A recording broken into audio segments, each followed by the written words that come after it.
Welcome to the Deep Dive. We're here to give you that intellectual shortcut, and today we're tackling business planning. Not the huge, dusty kind, but a framework that really forces you to be clear, gets you ready for action. Yeah, our focus today is squarely on planning before pitching. We see it all the time, right? People, maybe you listening, jump into building something cool hmm without really checking if it solves a real problem someone has. We want to, plug that leak. And the tool for this, the one that keeps it quick and, well, honest, is the Lean Canvas. Yep. If you haven't seen it, picture a one-page business plan.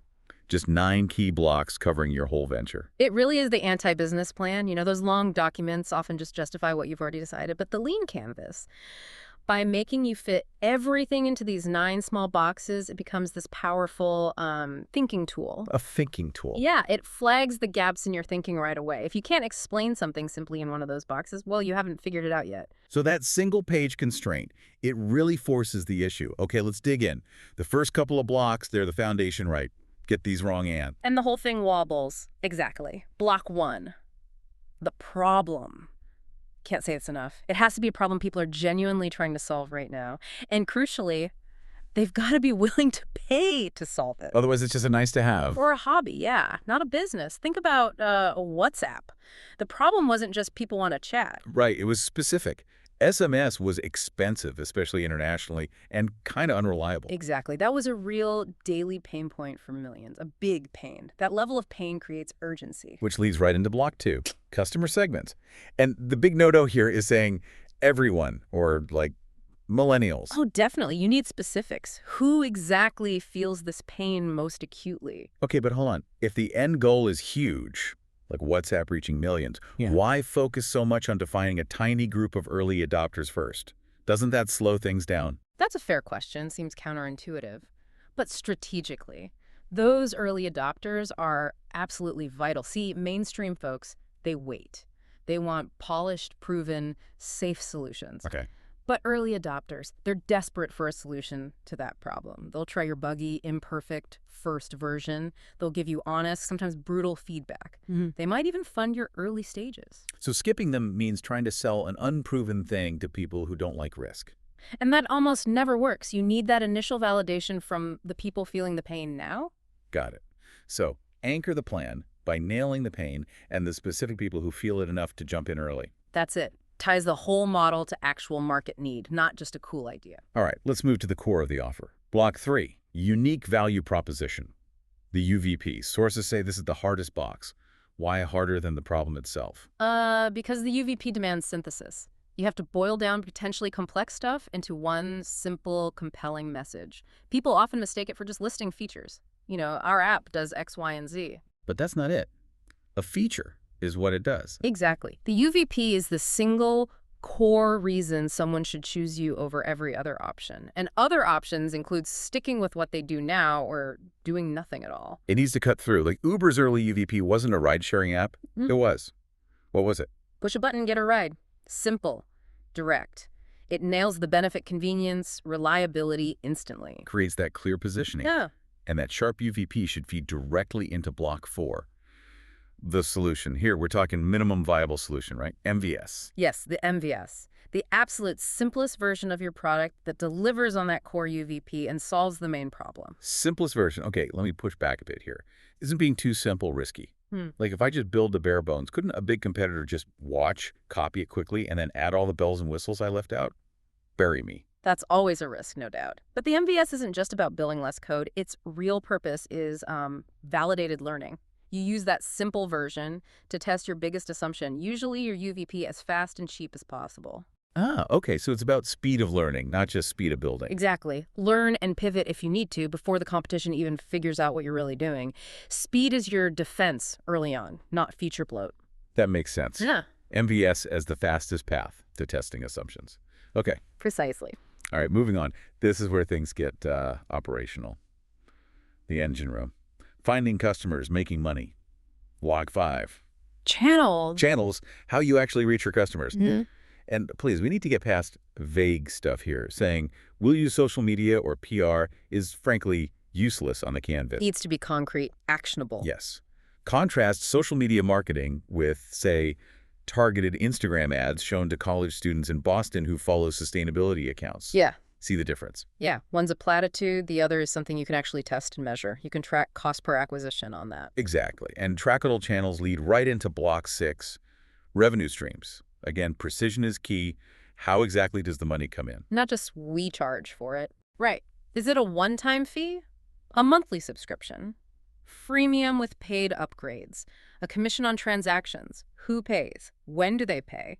Each model has totally different implications for your cash flow, how sticky your customers are, their lifetime value. You need to know the mechanics. And you can't talk revenue without block 7, cost structure, listing the big expenses. Okay, for this audience, we know time has value, even unpaid founder time. But what's a deeper strategic insight on costs? I think it often comes down to understanding your fixed versus variable costs. Fixed costs like rent, maybe some core salaries you pay no matter what. Variable costs like cost of goods, transaction fees scale up and down with sales. Filling out the canvas forces you to really think about that full cost structure, which then lets you calculate your break-even point almost immediately. So if your pricing in the revenue box doesn't cover those fixed costs realistically. Your model's broken from the start. It forces that honesty. You can't just pick a low price out of thin air. Makes sense. Yeah. Okay, then block 8, key metrics. Beyond just revenue, right? Because revenue looks backwards. Exactly. Revenue is a lagging indicator. It tells you what happened. We need leading indicators, metrics that predict future revenue. So what separates a useful leading indicator from, like, a vanity metric? Something that just looks good on a chart? Good question. A vanity metric might be total app downloads. Makes you feel good, but doesn't mean people are actually using it or will ever pay. A leading indicator predicts value. For a software subscription, it's probably not total signups, but maybe daily active users performing a key action, something that shows they're getting value and are likely to stick around. Or for e-commerce, maybe repeat purchase rate. Perfect example. That tells you if the core business is healthy now, which strongly predicts revenue later. Okay, that's 8 blocks down. That leaves block 9, one that sounds intimidating, especially early on. Unfair advantage. Yeah, this is the tough one for early stages. It's defined as something your competitors cannot easily copy or buy, no matter how much money they throw at the problem. And listen, saying, we have better customer service or our team works harder, that's not it. Those are temporary tactics, not sustainable advantages. So what does count? What makes an advantage truly unfair on the canvas? Things like unique proprietary data nobody else has, maybe exclusive regulatory approval or a key partnership locked down long-term. Strong network effects where the product gets better for everyone as more people join, like a social network. Or maybe deep, specific expertise or insight you have from personal experience that money can't just replicate quickly. And it's okay if that box is kind of empty at the very beginning. It's not just okay, it's expected for many startups. The point of the canvas is partly to highlight that vulnerability, to force you to acknowledge, okay, we don't have a strong moat here yet. That intellectual honesty again. So once you've wrestled with all 9 boxes, fill them out, honestly. Yeah. The payoff is efficiency, right? Especially for pitching. Huge efficiency payoff. The sources really highlight this near one-to-one mapping from the canvas to a standard pitch deck. That's the shortcut. It really is. Yeah. Your problem block. That's your problem slide. Customer segments plus your UVP. That shapes your market and positioning slides. Revenue streams and costs, that's your business model slide, already detailed. So it keeps the story consistent. You're not saying one thing in your internal plan and another in your pitch. Exactly. Avoids that disconnect. Okay, final practical tip. Using AI like ChatGPT, not just to write for you, but to help you think through the canvas constraints. Yes, this is a great use case. Don't ask it, write my business plan. Instead, use it to refine. Let's say your UVP description is rambling. Ask the AI. Here are my 10 features. Distill this into a single, powerful, 5-word value proposition for your specific early adopter segment. It helps force that clarity the canvas requires. Or, for channels, feed it your customer segment and ask. Suggest 3 specific, maybe non-obvious digital channels to test reach for early adopter description, interested in solving problem X. Explain the pros and cons for initial testing. Use it to challenge your own generalities. If you type in something vague like content marketing, a good prompt would make the AI push back. Okay, what kind of content? For whom? Distributed where? What's the metric? It can act like that tough editor. Love that. Okay, so wrapping up, the Lean Canvas is basically the fastest way to build a solid, reality-checked foundation for your venture. Forces honesty, clarifies what you don't know, and points your energy towards solving real problems. Absolutely. And if we circle back to that UVP being the hardest box, It really brings up the ultimate challenge for any new thing. The biggest hurdle often isn't how complex your solution is, it's truly understanding your competition and your main competitor. It's often inertia. So the final thought is, what are people doing right now to deal with this problem, even if it's an imperfect workaround? And why is your single compelling reason, your UVP, so much better that they'll bother to change, better than them just doing nothing at all? Answering that is everything.